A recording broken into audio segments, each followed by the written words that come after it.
The studio head placed the check on the desk. 6 figures. The largest offer John Wayne had ever seen. Duke shook his head twice and walked out of the room. It was April 1976. Paramount Studios. 3rd floor executive suite. The kind of office where careers were made and broken with a signature. Thick carpet. Wood paneling. Windows overlooking the lot where they were building the sets for a war picture that would change everything. The check sat on the mahogany desk between 2 men. On one side, Michael Eisner, studio executive, 33 years old, sharp suit, sharper ambition. He'd flown to Orange County specifically for this meeting. Tracked down John Wayne at his home. Convinced him to drive up to discuss an opportunity. On the other side, John Wayne, 68 years old. Denim shirt. Leather vest. The uniform he'd worn in 100 films, now just his clothes. His hat rested on his knee. His face carried the weight of 47 years in the business. Every scar, every lie, every compromise visible in the lines around his eyes. "Duke," Eisner said, leaning forward, both hands flat on the desk. "This is the biggest war picture ever made. Apocalypse Now. Francis Ford Coppola directing. Marlon Brando already signed. We need you for Colonel Kurtz's mentor, the man who sent him into the jungle. 15 minutes of screen time. Top billing. And this," he gestured to the check, "is just the advance." Wayne looked at the check. Didn't touch it. Didn't lean closer. Just looked. $1,200,000. For 15 minutes of work. "It's not about the money," Wayne said quietly. Eisner smiled. "Duke, it's always about the money. That's how this town works. You know that better than anyone." "I know a lot of things," Wayne said. "I know this ain't my picture. It could be. Your name alone would." "No." The word was final. Not loud. Not angry. Just done. Wayne stood. Picked up his hat. Turned toward the door. "Wait." Eisner stood too, desperation creeping into his professional composure. "Duke, please. Just tell me why. If it's the script, we can change it. If it's the schedule, we'll work around you. If it's the money." "It's not any of those things," Wayne said, his hand on the doorknob. "Then what?" Wayne looked back. Not at Eisner. At the check. At that number that represented more money than most Americans would see in a lifetime. "Some checks aren't mine to cash," he said, and walked out. Wayne didn't raise his voice. He didn't have to. To understand what happened in that office, you need to understand what happened 28 years earlier. 1948. John Wayne wasn't yet the icon he'd become. He was a working actor. Successful, recognizable, but not yet the myth. He'd made westerns. Adventure pictures. Nothing that would define a generation. He was also 4F during World War II. Medically exempted from service. Old football injuries. Ford dependents. The studio needed him making pictures, not fighting overseas. For some men, that would have been relief. For Wayne, it was a wound that never healed. He watched friends ship out. Watched younger actors, Jimmy Stewart, Clark Gable, Henry Fonda, put on real uniforms and go to real war while he wore costumes and fought on sound stages. He made movies about the war. Played soldiers. Heroes. Men who'd done what he hadn't. The letters started arriving in 1943. From Marines. Soldiers.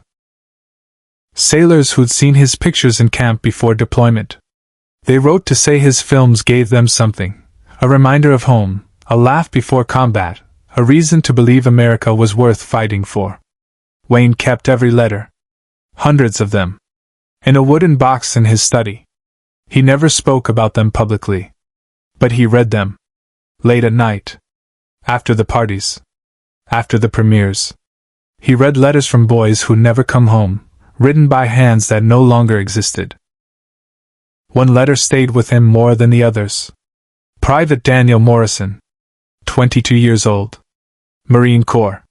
Wrote to Wayne from a hospital ship in the Pacific, November 1944. He'd been wounded at Peleliu. Lost his right leg below the knee. Waiting to be shipped home. The letter was short. Mr. Wayne, they showed us the fighting Seabees before we shipped out. I watched you play that construction worker who picks up a rifle to defend his men. I know it's just a movie. I know you're just an actor. But sitting in that tent, watching you fight, it made me feel like maybe I could do it too. I did do it. Lost my leg doing it. But I'm alive. I just wanted you to know, you weren't there, but somehow you were. Thank you? Danny Morrison. Wayne wrote back. Against studio advice. Against his agent's recommendation. He wrote a personal letter to Private Morrison. Said he was honored. Said he wished he could have served. Said if his pictures helped even one Marine feel braver, then maybe he'd done something that mattered. He never heard back. In 1946, Wayne tried to find out what happened to Daniel Morrison. The Marine Corps sent a terse reply. Corporal Morrison, promoted posthumously, died January 1945, Iwo Jima. Returned to combat despite his injury. Killed by artillery fire while carrying a wounded man to safety. Wayne read that letter in his trailer between takes on Angel and the Bad Man. He folded it carefully and placed it in his wallet. It stayed there for the rest of his life. He made a private decision that day. A promise to himself and to every soldier who'd ever written to him. He would never play a character that dishonored what they'd done. Never take a role that mocked their sacrifice. Never accept money to portray war as anything less than what those boys had faced. If he couldn't serve, he could at least serve the truth. For 30 years, Wayne kept that promise. He turned down scripts. Big money. Prestige pictures. Anything that felt wrong. Anything that would have required him to play war as adventure, as madness, as something other than what Daniel Morrison had died for. Subscribe and leave a comment, because the most important part of this story is still unfolding. The Vietnam War complicated everything. Wayne supported it. Publicly. Loudly. Made the Green Berets in 1968 when no other major star would touch a pro-war picture. Got crucified by critics. Called a warmonger. A dinosaur. Out of touch. He didn't care about the reviews. He cared about the 20-year-old kids in the Mekong Delta who wrote him letters saying thank you for not forgetting us. By 1976, the war was over. America had lost. The country was tired. Ashamed. Angry. Hollywood reflected that anger. The scripts changed. War became hell. Soldiers became victims or monsters. Commanders became incompetent or insane. Apocalypse Now was the apex of that shift. Coppola's vision, war as madness. Command as corruption. The jungle as hell. Kurtz as the darkness at the heart of American power. It would become one of the greatest films ever made. But it wasn't John Wayne's film. Eisner couldn't understand that. In his mind, it was simple math. Wayne needed the money. His last few pictures had underperformed. His medical bills were mounting. Cancer treatment wasn't cheap. $1,200,000 could solve a lot of problems. But Duke wasn't solving problems. He was keeping a promise to a dead Marine. Away from the cameras, Wayne made a choice no one expected. 3 weeks after walking out of that office, Wayne received a call. Not from Eisner. From Francis Ford Coppola himself. Mr. Wayne, Coppola said, his voice respectful, almost reverent. I heard you turned down my picture. I wanted to call personally. I need to know. Was it something I did wrong? Something in the script? I can rewrite. Francis. Wayne interrupted gently. You didn't do anything wrong. You're making the picture you need to make. It's just not mine to be in. I don't understand. I know you don't. But maybe someday you will. There was a long pause. Then Coppola said something Wayne didn't expect. Is this about the Marines? Wayne went very still. What do you know about that? I talked to some people. People who've worked with you. They said you keep letters from soldiers. That you won't play certain roles because of promises you made to men who died.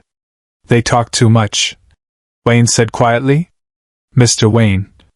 Duke. I respect that. I do. But this film isn't against soldiers. It's against the war that destroyed them. It's against the men who sent boys to die for nothing. That's where we differ, Francis. I don't think they died for nothing. Another pause. Longer this time. Even Vietnam? Coppola asked. Even that war? Especially that war, Wayne said.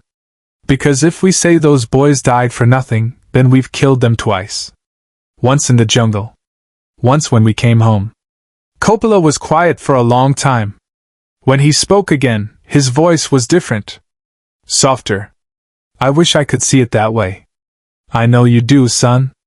And that's why I can't be in your picture. You're making art. I'm keeping a promise. They talked for another 20 minutes. About war. About film. About the difference between truth and truth. They parted with mutual respect. Coppola would make his masterpiece. Wayne would keep his promise. The call ended. Wayne sat in his study. The wooden box of letters sat on his desk. He opened it. Found the one from Daniel Morrison. Read it again, as he had hundreds of times over 32 years. You weren't there, but somehow you were. But what followed would stay with everyone who witnessed it, forever.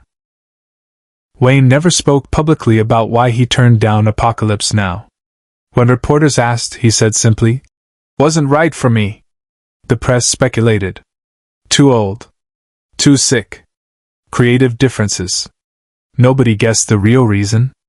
In 1979, 3 years after that meeting with Eisner, John Wayne died. Stomach cancer. 62 years old.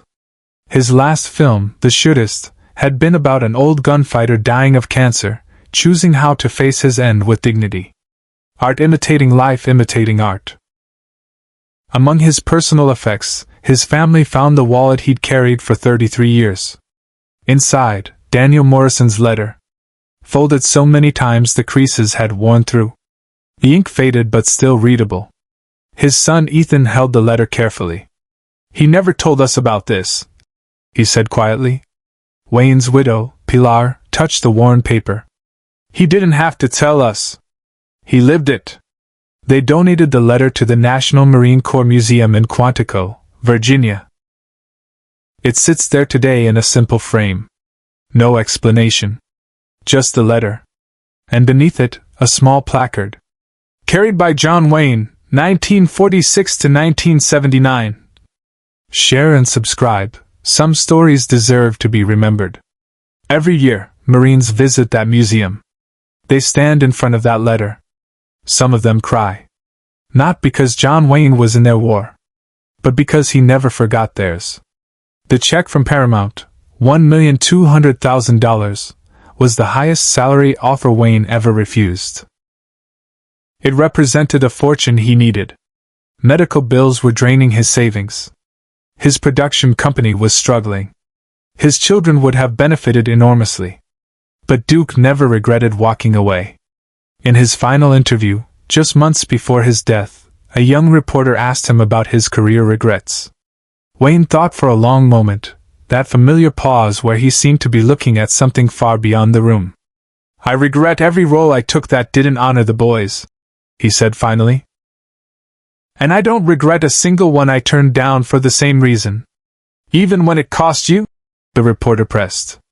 Wayne smiled, that slow, tired smile that had seen too much and still chose dignity.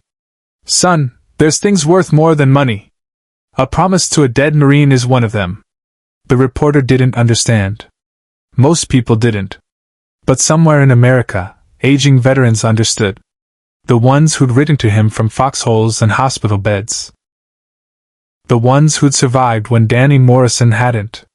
They understood that John Wayne wasn't a hero because he played one in movies. He was a hero because he knew he wasn't one, and spent 50 years trying to honor those who were. Apocalypse Now won multiple Academy Awards. Made over $150 million. Changed cinema forever.